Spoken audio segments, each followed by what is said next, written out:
Hello, beautiful people. Today is 22nd of April. My name is Sahil and welcome to Newspaper Analysis. Guys, from 22nd April 1970 onwards, every year 22nd of April is celebrated as Earth Day. And today, that is 22nd April, happens to be the 50th anniversary of the Earth Day. And this year, the theme of Earth Day is climate action. So, friends, in the sync of this year's Earth Day's theme, that is climate action, we'll see a quote from Rajendra Pachori, who was the chairman of IPCC, that is Intergovernmental Panel on Climate Change. Guys, Dr. Rajendra Pachori says nobody in this planet is going to be untouched by the impacts of climate change. So, therefore, it is the time that we need to give a dedicated response towards the climate change and the nuisances that are happening in the world, despite of the challenges that are very real. And guys, one more thing. This year's theme, that is climate action, directly resounds with the 13th Sustainable Developmental Goal that also calls for the climate action. So, guys, let's start with today's analysis. Guys, this is the page number 1 of the Hindu newspaper, and we can see a news item here where ICMR is asking the states to stop using rapid antibody test for 2 days. Friends, I've been telling you that we are trying to follow the model of South Korea by increasing the more number of testing, and in that particular direction, using rapid antibody test was a necessary thing, but certain issues have came in. Now, guys, I will not be discussing this article with respect to how many number of cases came, how many were wrong, and all that kind of thing. I purely want to discuss this with respect to our GS paper number 3, Science and Technology, as well as for the prelims. Guys, here I will be discussing two things. What could be the probable reason that tests are coming wrong, and second, the mechanism behind, that is lateral flow technology. Now, friends, there are two types of tests which are conducted for COVID-19. I have told you this many number of times, but since every day it is coming and could be an important topic, so I am telling it again. First could be the RT-PCR test, which is called as reverse transcription polymerase chain reaction test. Here, we take the two swabs, one from the region of your nose and other from the region of your throat, and we check into these swabs whether the RNA of the virus is there or not. This RNA is converted into the DNA, and then it is studied whether this particular virus is present or not. Then the second one are the rapid antibody test, where the mechanism is very simple. See, if any foreign body or virus will be entering into your body, then that virus is called as antigen. And now, in response to fight this particular virus, your body will make the antibodies. Now, if we simply take the sample of your blood and see whether these antibodies are present in your blood, then we can ascertain this particular thing, that yes, you were infected sometime by this particular virus, and obviously in that response your body has made the antibodies. Therefore, a sample of blood is needed for the rapid antibody test, whereas in RT-PCR, a nasal or throat swab is needed. Blood is not needed here. Fine, guys. Now, there are two antibodies which are produced by the immune system. One are the IgG, that is immunoglobulin G. Second is IgM, that is immunoglobulin M. Now, guys, IgM antibodies are developed into the initial stages of infection, and into the later stages of infection, IgG bodies are developed. Now, into the rapid antibody test, this test is just like the pregnancy test. Here what will be happening, there will be a window where you will put the sample of your blood, which is also called as assay, and then there will be three lines. There will be the IgG line, IgM line, and a negative line. So, guys, if IgG line is highlighted, it means that you got infection earlier, and now this is a later time and your body has G type of antibodies. If IgM line comes into the place, it means that you have just now recently had been infected, and if it is onto the negative line, it means that you have not been infected. However, one more thing I would like to clarify here is that in India, the distinction between IgG and IgM is not being made. Simply there is a negative line and an antibody line. Now we come to a fundamental question that why tests are wrong. Guys, the reason number one of this particular thing is that there could be the faulty kits and the quality of kits might not be good, due to which the wrong results are coming. But that is very easy to say. Guys, there could be second more possibility. For example, there is a person whose blood you had taken. Now, it could be too soon that the person had got infected by the COVID-19, and till now the immune system has not produced the antibodies, or they have been produced in far less quantity, and the test might not be able to catch that particular thing. Guys, therefore RT-PCR tests are the most secure test, and they are the gold standards of testing, because even there will be the trace element of virus into your swab, it will identify that particular thing. Guys, rapid antibody test can only tell you that right now whether you are having antibody or not, but cannot tell you whether virus is there or not. Fine, but still, why we are doing the rapid antibody test? It is because, first of all, these tests are very cheap, nearly one tenth of the cost of RT-PCR test. Secondly, these tests does not need much of the expertise and could be carried by the simple apparatus. Test results could come as soon as 15 to 30 minutes. So when we need to identify large clusters, we favor the rapid antibody test. Guys, they are just to augment the testing in India, whereas the primary will be the RT-PCR test only. Now guys, let's see the principle behind these rapid antibody test. So guys, the technology used or the technique used is called as lateral flow method. Now what happens in the rapid antibody test kit? There will be the three parts.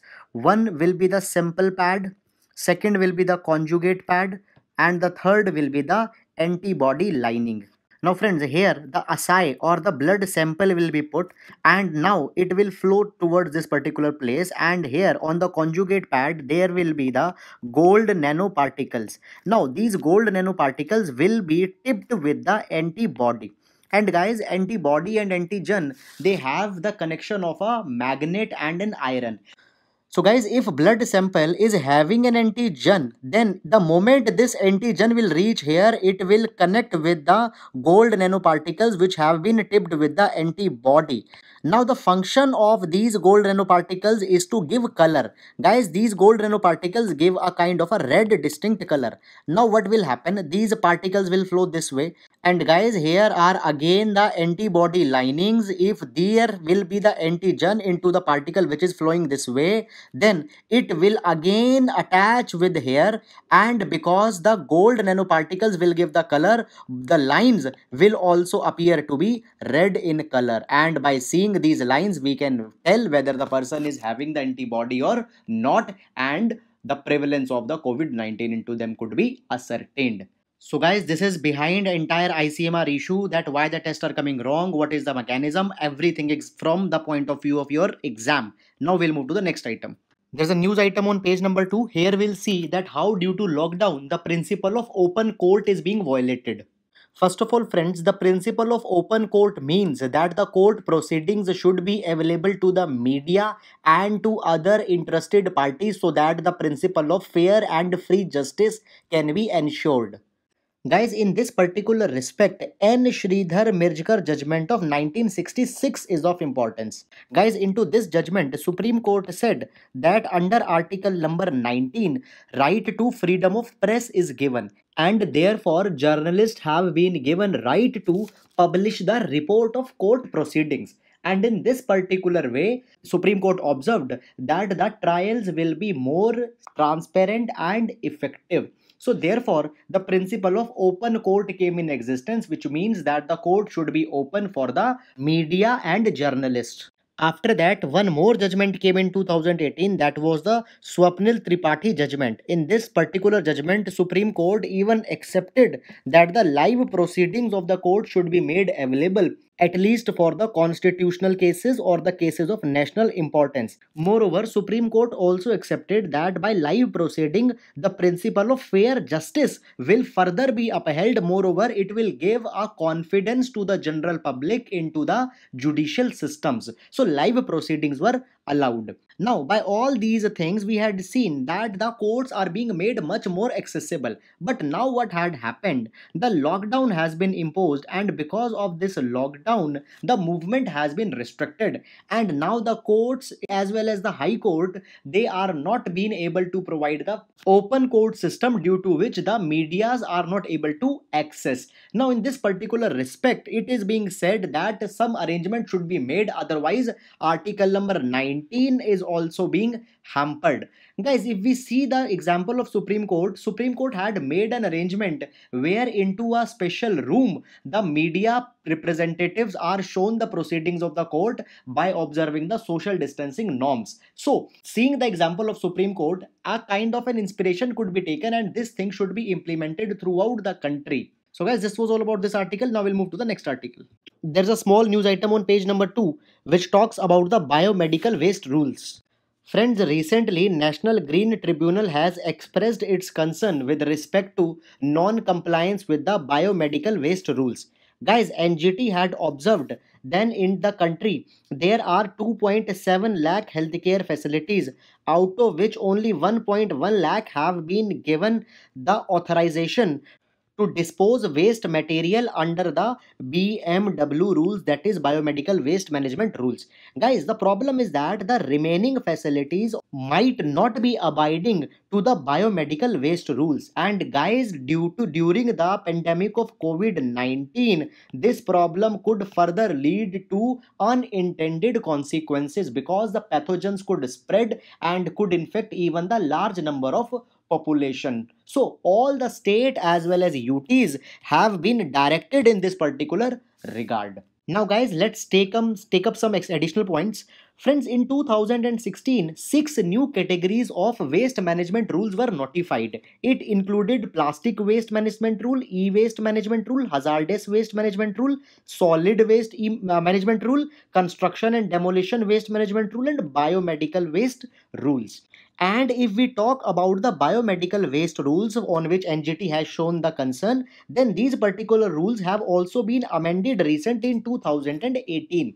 Guys, according to the new amendment rules, it has been said that all the biomedical waste generators, that is hospitals and nursing homes, need to phase out chlorinated plastic bags along with the chlorinated plastic gloves and other gears. Guys, some exemption for some time was given to the blood bags, but other things have to be discarded. Now guys, in this particular respect, when we talk about chlorinated plastic bags, they are harmful to the environment. Why? Because upon their burning, they release two type of toxins, that is dioxins and the furans. And these dioxins and the furans are very harmful and are carcinogenic in nature and cause the cancer. So they have to be eliminated. Moreover guys, all the healthcare facilities need to prepare an annual report with respect to their waste disposal. And State Pollution Control Board have been given a responsibility with respect to make a surveillance on all these things. So guys, this was all about biomedical waste rules on which the NGT has shown its concern. Guys, please remember all these things, because the question have already been asked on biomedical waste rules into the UPSC prelims. Now friends, there is one more news item which says that the AIM has started to deploy the robots in COVID-19 ward. Guys, this thing could be used as an example in the paper number 3, where the section has been given application of science and tech in daily life. Now two artificial intelligence enabled robots, that is Milagro Floor Robot IMAP 9.0 and Milagro Humanoid, are being used by AIMS for monitoring the patients who have been infected by the COVID-19. Guys, because of this particular thing, the risk of transmission will be reduced, and the isolation ward patients can also use these robots only to interact with their family. Moreover, these robots, the humanoid robot, can navigate throughout the hospital ward and can make high definition audio as well as video recordings, so that the vigilance on the patients and their vital stats could be noted by the doctors and adequate steps could be taken. So guys, this could be a relevant example to be used into GS paper number 3. Now we'll move to the next item. Now friends, there's a news on page number 5. This particular news I will be clubbing with the editorial and will be taking along with it. So guys, now we are into the editorial section, and this particular news item of migrant I will be merging with the editorial. Now let's see holistically what is the migrant issue all about. Guys, I will discuss this particular article in three verticals. First of all, what are the problems associated with this phenomena? Second, what are the available safeguards to the migrants? And thirdly, what could be the possible solutions? Friends, first of all, these type of distressed reverse migrations earlier used to take place because more of a natural or disaster related causes. For example, there could have been the reason of flood, famine, or there could have been some storm due to which people might go back. But now these reasons have become more social, political, and economical. For example, demonetization, violence, political agendas, all these things have become a new normal. And now the reason happens to be government announced lockdown. That, guys, though lockdown was inevitable part, but the reason or the way in which it is being enforced could have been more humane. Now, what are the problems when these kind of migrations take place? First of all, if we take the data from the Bihar state only, then there are more than 10 million migrant worker, and out of these 10 million migrant worker, 3 million alone are the interstate migrants which are working in some other places. Guys, if we take the quantum, if only 50% of the migrants decide to go back, then 1.5 million, 15 lakh workers will be there from the Bihar only. So guys, the relocation or going back will pose a large logistic problem which can create a lot of chaos for the society as well as for the other citizens. Then the second problem is that India's economy majorly depends on to these workers, and if they go back, then a large number of sectors, for example, manufacturing, mining, agriculture, construction, they will come to a standstill. And when the economy will be starting up, because of the workers will not be there, then it will become very much difficult to kickstart the economy. Then the third problem is that the source state from where they originally went, when they come back, there are no livelihood opportunities to keep these people. Moreover, the remittances which the workers were sending earlier will not come now, due to which the aggregate demand will come down, and the people such as elderly people who were earlier dependent on these people's remittances will face a decline in their nutritional as well as health standards. Then the problem is that work from home like facilities are not available for them, and when the lockdown is imposed and they go back, they face a substantial dent on their economic well-being. And guys, fifthly, the living conditions of the migrant workers happens to be very pathetic, and they might be the carrier of communicable diseases, and when they will go back to the farthest corner of the country, it is a possibility that the disease could further be spread out. So all these are the problems of such kind of migrant crisis. Now a question comes whether they have any law for their protection. So in this direction, there is Interstate Migrant Workmen Act 1979, which was enacted to give protection to the interstate migrants. Here, the right of interstate workers, the role of contractors, the role of the state government has been defined. But still the legislation short of its objective. For example, the act provides that the workman is one who is recruited by a contractor through a contract. But the thing is that, guys, in India's case, more than 80% of workforce is involved into informal sector, and there are no contracts, so these people will not be covered under the legislation. Second thing is that the act will be applicable to those establishments which have more than 5 workers, but there are so many places which don't employ 5 workers, so they will also not be coming under this thing. Now guys, apart from Interstate Migrant Worker Act, there is one more act which has been provided, that is Unorganized Workers Social Security Act 2008. Guys, this particular act aims that government should make welfare mechanisms for these workers. Under this particular act, government had made a large number of social security schemes. For example, Pradhan Mantri Shram Yogi Mandhan Yojana has been enabled to ensure the old age protection for the unorganized workers. Then guys, Atal Pension Yojana has also been launched, under which the pensions are given to the worker. Moreover, Pradhan Mantri Jeevan Jyoti Bima Yojana is there, which provides a life insurance scheme. Then there is Pradhan Mantri Suraksha Bima Yojana, which provides an accidental insurance scheme. And then there is Pradhan Mantri Jan Arogya Yojana, which provides a health cover. You had been seeing that there is Ayushman Bharat Abhiyan, where 5 lakh rupees health cover is to be given. So all these schemes provide a kind of a social security net to these all workers. Moreover, guys, if we talk about the Unorganized Worker Social Security Act, then the act itself contains that there should be the registration of unorganized workers and a portable smart identity card should be given to them.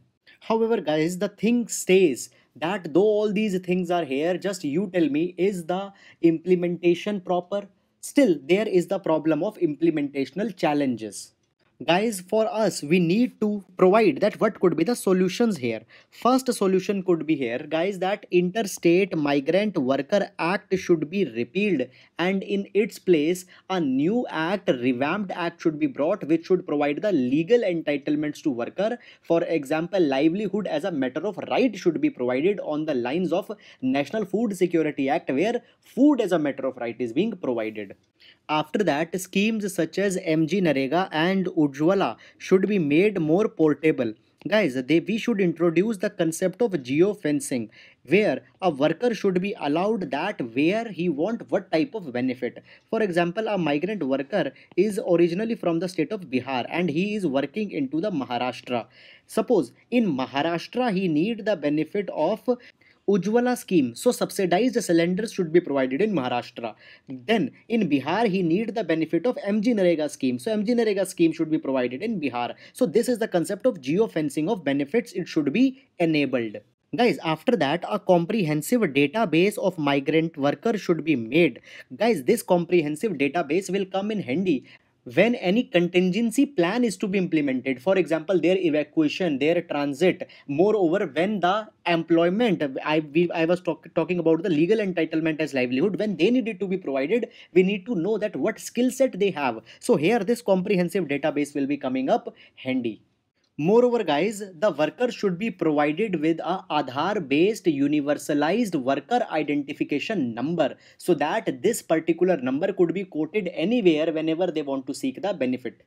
Then, guys, fifthly, there could be one more thing. Guys, the transit and coming and going of workers happens to cross the interstate boundaries. So in this particular direction, Constitution provides under Article number 263 creation of Interstate Council. So guys, this particular institution should take up the matter with respect to the interstate migrant, and their benefit and welfare should be taken up collectively by all the states which are involved. So guys, this was all about the migrant related crisis. Any type of question, if it comes into the exam, could be handled by this particular article. So guys, now we'll move to the next article. Friends, this particular article respects India's reflex into the Indian Ocean and how low-hanging fruits could be reaped by India. Guys, Indian Ocean holds an important relevance for India, as India wants to be a regional power and then wants to go towards the path of a superpower. Moreover, India's goal of blue economy will only be materialized when India will be having a strategic and relevant position into the Indian Ocean. So guys, India's role in Indian Ocean has becoming very much important, and this particular thing has been recognized by the leadership. And in 2015, the Prime Minister visited the islands of Seychelles, Mauritius and Sri Lanka, where the initiative of Sagar was given by the Prime Minister. Now, friends, Sagar is India's response towards the diplomacy which India is planning to carry into the Indian Ocean region. So, guys, with the coming of Sagar, India is supposed to be rising from the slumber which have been started many years ago, and finally, India is looking forward towards the Indian Ocean region. Moreover, guys, recently India was accepted as an observer member into the Indian Ocean Commission into its 34th Council of Ministers. Now, guys, what has happening into the entire region of Indian Ocean? IOC, that is Indian Ocean Commission, is emerging the most active partner as well as regional organization. And India also wants to join the league with the IOC and wants to show its leadership. However, India's strategy into the Indian Ocean as well as in IOC needs to be little bit different. Guys, though India is also recognizing this particular thing and had openly promised that India wants to instill democratic values and wants to participate not like a big brother but as a equal partner. Now, first of all, before going, if we discussed about the Sagar initiative, then the Sagar stands for security and growth for all into the Indian Ocean. And it is, I told you, a maritime initiative, a diplomatic response towards the Indian Ocean region. And guys, it is in line or in sync with the principles of Indian Ocean Rim Association, which provides the basic philosophy. And as earlier I had told you that the Sagar will be the diplomatic response of India towards the Indian Ocean island nations. Now, guys, here is India. This entire is Indian Ocean. And if we want to involve in a meaningful dialogue, we need an organization by which we can engage. And that organization, that pivot is IOC. So I hope you are able to understand all the actors here. Now, IOC is an intergovernmental organization which was created in 1982. And guys, its secretariat is in Mauritius. And the organization had certain member countries. They are the Comoros, Madagascar, Mauritius, Reunion, which is a colony of France, as well as Seychelles. Guys, though Reunion is there, but the control as well as the decision making will be done by the local government and not by the government sitting in the France. Then there are observer members also. They are China, India, Malta, European Union, and Organization International Dalle Francophonie. Now, the organization is based on economic outlook that is promoting trade and tourism, but also have now been moving towards the ecological conservation as it is moving towards the marine conservation along with the fishery management. And guys, these all particular ideas also happens to be India's target into the blue economy also. Now, friends, as India is moving towards the IOC and Indian Ocean as a region, India needs to keep certain things into the mind. First of all, IOC is though a regional actor which is composed of small nation states, but these countries are not wanting India to be the big brother. Rather, they themselves have their independent existence and are doing excellent work in order to safeguard the regional security as well as to bring the prosperity. They have their own regional agenda and they have their own philosophy. If we talk about the achievement of IOC, then IOC recently with IGAD, EAC, and COMESA have launched the MAZE program. Now, guys, IGAT is Intergovernmental Authority on Development, EAC is East African Community, and COMESA is Common Market for Eastern and Southern Africa. Now, guys, IOC along with these organizations have initiated the MAZE program, which is funded by the European Union. Now, guys, MAZE is Maritime Security in the Eastern and Southern Africa.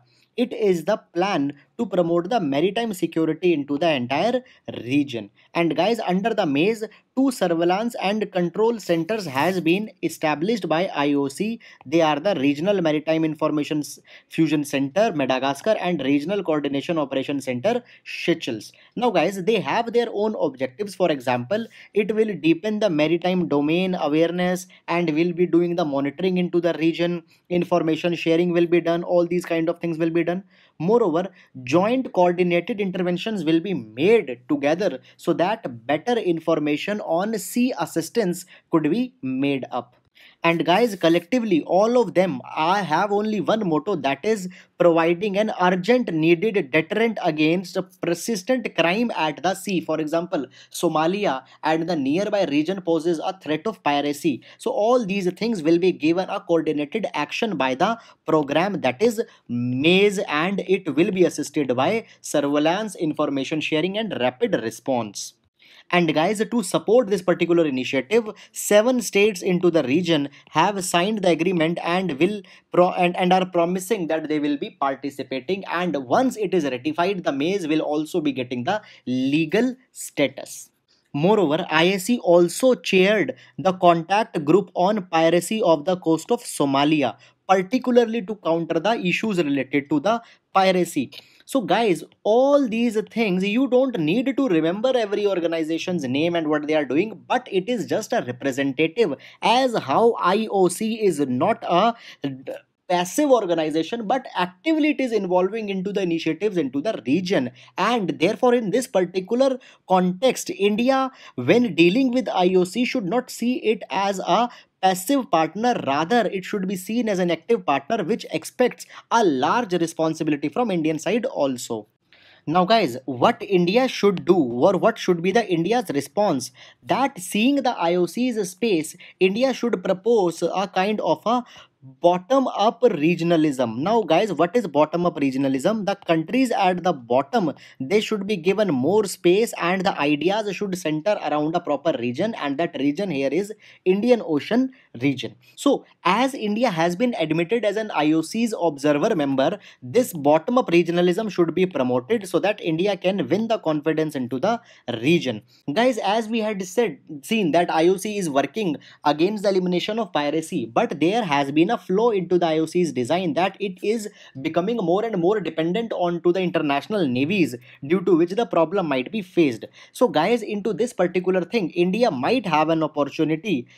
First of all, India needs to engage bilaterally with the regions into the country so that a confidence could be built up. Now, all the nation states into the Indian Ocean region, they need the assistance for developing their maritime security as well as economy, and they also need the assistance into the infrastructure development. They want to build a capacity in themselves. Moreover, they need capacity to patrol their EEZ, that is exclusive economic zone, so that the piracy could be get rid of. In this direction, India could help by its own resources.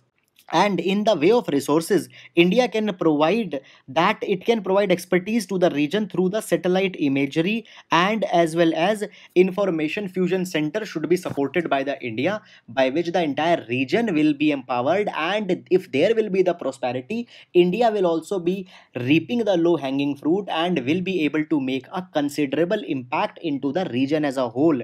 And only by doing this thing, India's diplomacy in Indian Ocean can excel. Not only giving the acronym of Sagar will be working here. So guys, this was all about this. Now we'll move to the next article.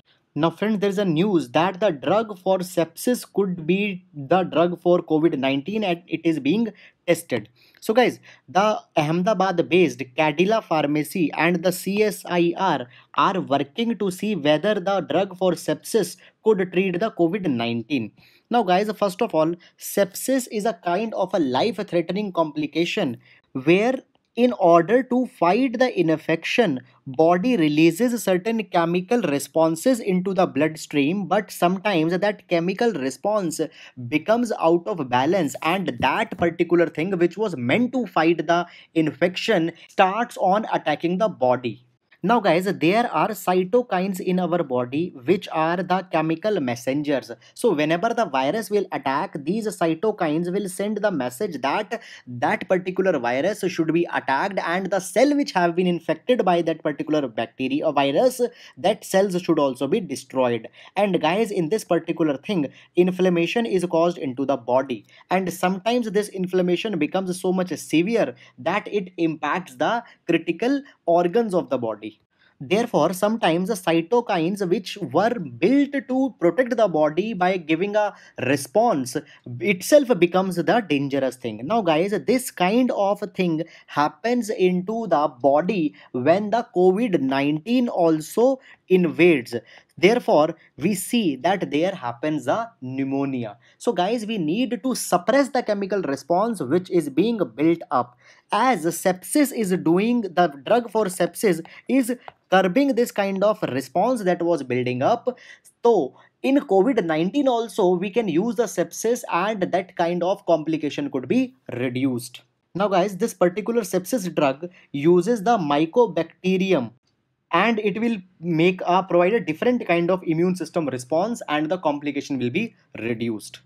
Guys, next there is COVID India Seva. Now this could be used as an example of e-governance, as well as could be used as a passing reference as how government is using technology in order to reach to the public, so the dialogue between the public and the government could be carried into the real time.